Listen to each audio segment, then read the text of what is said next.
Civil police office ഉദ്യോഗാർത്ഥികൾ ഇപ്പോൾ സെക്രട്ടേറിയറ്റിന് മുന്നിൽ പുഷപ്പ് എടുത്ത് പ്രതിഷേധിക്കുകയാണ്. കേശു, ഒഴിവുകൾ റിപ്പോർട്ട് ചെയ്തിട്ടും നിയമനം നടത്തുന്നില്ലെന്ന് ആരോപിച്ചാണ് പ്രതിഷേധം. ഹരികൃഷ്ണൻ ചേരുന്നു. ഹരി, ദീർഘനാളായി നമ്മുടെ ഇപ്പോൾ തന്നെ ഒരു 15 പേരെങ്കിലും കമൻറ്റ് ബോക്സിൽ ഈ കാര്യം പറയുന്നുണ്ട്.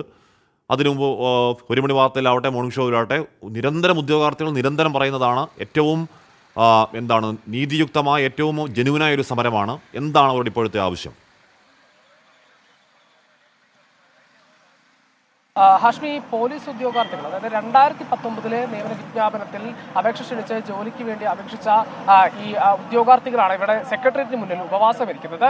നേരത്തെ തന്നെയും പലതരത്തിൽ നവകേരള സദസ്സിൽ അടക്കം ഇവർ പരാതി നൽകിയിട്ടുണ്ട്. ഇത്തരത്തിൽ നിയമനം നടത്തുന്നില്ല എന്ന രീതിയിൽ 2019 ഇത്തരത്തിലൊരു വിജ്ഞാപനം പുറത്തു വരുന്നത്. അതിന്മേൽ ഇവർ അപേക്ഷ ക്ഷണിക്കുന്നു, ജോലിക്ക് ശാരീരിക ക്ഷമത പൂർത്തിയാക്കുന്നു. അങ്ങനെ ഇവർ റാങ്ക് ലിസ്റ്റിൽ ഉൾപ്പെടുന്നു. ഏകദേശം 13,000-ഓളം പേർ ഇത്തരത്തിൽ ഈ റാങ്ക് ലിസ്റ്റിൽ ഉൾപ്പെട്ടിട്ടുണ്ട്. പക്ഷേ ഈ റാങ്ക് ലിസ്റ്റിൽ നിന്നും വെറും 21% പേരെ മാത്രമാണ്, അതായത് ഏകദേശം 3,000 പേരെ മാത്രമാണ് ഇത്തരത്തിലൊരു നിയമനം ലഭിച്ചത്. ബാക്കിയുള്ളവർ ഇപ്പോഴും പുറത്താണ്. ഇവരുടെ പ്രധാനപ്പെട്ട ഒരു ആശങ്ക എന്ന് പറയുന്നത് ഈ ഏപ്രിലോടുകൂടി ഈ റാങ്ക് ലിസ്റ്റിന്റെ കാലാവധി തീരും എന്നുള്ളതാണ്. അതായത് ഇനി 79 ദിവസം മാത്രം ബാക്കി നിൽക്കുന്നതിന്റെ കാലാവധി തീരും. അതിനോടൊപ്പം തന്നെ പുതിയ CPO ഉദ്യോഗാർത്ഥികൾക്ക് നിയമനം പുറത്തിറക്കിയിട്ടുമുണ്ട് സർക്കാർ. അത്തരത്തിൽ റിക്രൂട്ട് ചെയ്യാനുള്ള ഒരു തീരുമാനം കൂടിയുണ്ട്. ആ ഒരു തരത്തിൽ ഈ ഏജ് ഓവർ ആകുന്ന ആളുകൾ വരെ ഇതിനകത്തുണ്ട്. പല ജോലികളും ചെയ്താണ് ഇവർ ജീവിക്കുന്നത്. ഇതിനു വേണ്ടിയിട്ടാണ് ഇവർ ജീവിതം ഒഴിഞ്ഞു വെച്ചിരിക്കുന്നത് തന്നെ. അതിൽ ഏറ്റവും പ്രധാനപ്പെട്ട കാര്യം എന്ന് പറയുന്നത് ഈ പ്രിലിംസും മെയിൻസും എഴുതിയാണ്, അതായത് 2 ഘട്ട പരീക്ഷ എഴുതി പൂർത്തിയാക്കിയാണ് ഇവർ ഇത്തരത്തിൽ റാങ്ക് ലിസ്റ്റിൽ ഉൾപ്പെട്ടിട്ട്. എന്നിട്ടും ഈ സർക്കാർ അത്തരത്തിലൊരു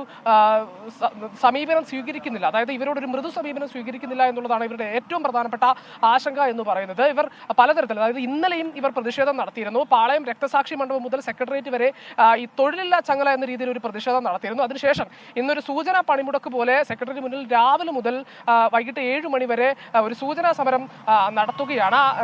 ഏതായാലും ഇവരോട് തന്നെ ചോദിക്കാം, എന്താണ് ഇവരുടെ ആശങ്ക എന്ന് ചോദിക്കാം. എന്താണ് നിയമനം തന്നെയാണ് ഞങ്ങളുടെ ആശങ്ക. 4 വർഷം കഷ്ടപ്പെട്ട് ഒരു ലിസ്റ്റ് വന്നിട്ട് ചരിത്രത്തിൽ ആദ്യമായി പ്രിലിംസ് മെയിൻസ് നടന്ന ഒരു നോട്ടിഫിക്കേഷനാണ് ഞങ്ങളുടേത്. നോട്ടിഫിക്കേഷനിൽ പോലും പറയാത്ത പ്രിലിംസ് മെയിൻസ് എന്ന് പറയുന്ന എക്സാം. അതിനുശേഷം ഞങ്ങളുടെ ആ ഒരു ലിസ്റ്റിന് ശേഷം ആ ഒരു സംരംഭം എടുത്ത് കളയുകയുണ്ടായി. ഞങ്ങൾ മാത്രമാണ് 2 ഘട്ട പരീക്ഷ എഴുതി പാസ്സായി വന്ന ഉദ്യോഗാർത്ഥികൾ. എന്നിട്ടും ഇപ്പോൾ നിലവിൽ 27% താഴെ മാത്രമാണ് ഞങ്ങളുടെ ലിസ്റ്റിൽ നിന്ന് നിയമനം. ഇനി ഏകദേശം 10,235 ഉദ്യോഗാർത്ഥികളോളം ഈ ലിസ്റ്റിൽ നിന്ന് നിയമനം ലഭിക്കാനുണ്ട്. അതിൽ ഭൂരിഭാഗം പേരും ഏജ് ഓവറായി ഇനി ഒരു PSC പരീക്ഷ എഴുതാൻ സാധിക്കാത്തൊരവസ്ഥയിലാണ് ഞങ്ങൾ നിൽക്കുന്നത്. നിങ്ങൾക്ക് പ്രതീക്ഷയുണ്ടോ? സർക്കാരിൽ ഇപ്പോഴും നമ്മൾ പ്രതീക്ഷ അർപ്പിച്ചാണ് നിൽക്കുന്നത്. നമ്മൾ 13,975 ഉദ്യോഗാർത്ഥികളുള്ള ലിസ്റ്റിൽ 25% താഴെ മാത്രം നിയമനം നടന്നേക്കുന്ന ഒരു സാഹചര്യമുണ്ട്. അതായത് സർക്കാർ ഇതിനു മുമ്പ് CPO ഉദ്യോഗാർത്ഥികൾ, അതുപോലെ LDC, LGS ഉദ്യോഗാർത്ഥികൾ ഇതിനു മുമ്പത്തെ ലിസ്റ്റിലുള്ളവർ സമരം നടത്തിയപ്പോൾ പറഞ്ഞിരുന്നു, ഇനി മുതൽ വേക്കൻസികൾക്കനുസരിച്ച് മാത്രമായിരിക്കും ലിസ്റ്റ് ഇടുക, ലിസ്റ്റിൽ വരുന്ന 90%-അധികം ഉദ്യോഗാർത്ഥികൾക്ക് നിയമനം നൽകും എന്നൊരു പരിഷ്കാരത്തിന്റെ ഭാഗമായിട്ടാണ് 2 ഘട്ട പരീക്ഷ. അതാണ് ഹാഷ്മി, അത്തരത്തിൽ ഒരു പ്രതിഷേധം നടത്തുകയാണ്. ഏതായാലും ഈ പ്രതിഷേധം സർക്കാർ കണ്ടില്ലെങ്കിൽ ഇനിയും വലിയ പ്രക്ഷോഭ പരിപാടികൾ ഈ ഫെബ്രുവരി 12 മുതൽ പോകാനാണ് ഈ ഉദ്യോഗാർത്ഥികളുടെ പ്രധാനപ്പെട്ട തീരുമാനം. സഭയിലടക്കം ഇക്കാര്യങ്ങൾ ഉന്നയിക്കാമെന്ന PC വിഷ്ണുനാഥ് MLA അല്പസമയത്തിന് മുമ്പ് ഇവിടെ എത്തിയിരുന്നു. അദ്ദേഹം അടക്കം പറഞ്ഞിട്ടുണ്ട്. യൂത്ത് കോൺഗ്രസിന്റെ സംസ്ഥാന പ്രസിഡന്റ് രാഹുൽ മാങ്കുട്ടത്തിലും ഇവർക്ക് ഐക്യദാർഢ്യം പ്രഖ്യാപിച്ചിട്ടുണ്ട്. ഹാഷ്മി, ഏതായാലും ഇത്തരത്തിൽ വലിയ പ്രക്ഷോഭ പരിപാടികളിലേക്ക് പോകാൻ തീരുമാനിച്ചിരിക്കുകയാണ് ഈ CPO ഉദ്യോഗാർത്ഥികൾ.